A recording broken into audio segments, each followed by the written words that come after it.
Pemirsa, pasca terjadinya pembacokan Ketua KPPS di Kelurahan 30 Ilir oleh oknum Linmas, Kasatpol PP Provinsi Sumatera Selatan menyebutkan jika Linmas yang bertugas di TPS seharusnya diberikan pembekalan oleh KPU guna antisipasi permasalahan.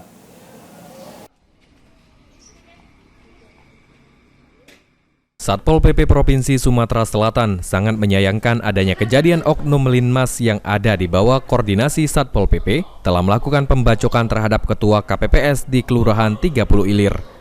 Menurut Kasatpol PP Sumatera Selatan Aris Saputra, seharusnya Linmas yang bertugas di TPS terlebih dahulu diberikan pembekalan sebelum melaksanakan tugas di TPS Pemilu, sehingga para Linmas yang bertugas di TPS lebih profesional dan memahami tugas mereka di dalam TPS dan untuk antisipasi permasalahan.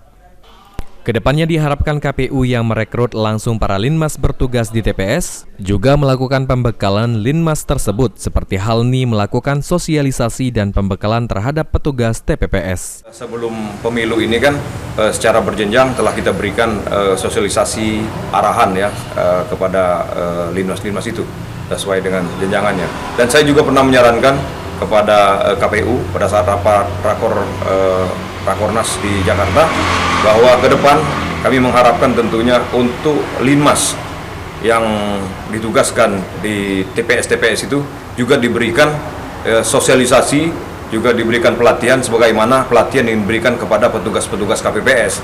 Karena perekrutan daripada petugas Linmas yang ada di TPS itu kan secara sporadis, beda dengan Satgas Linmas yang kami bentuk melalui Kades dan desa dan kelurahan.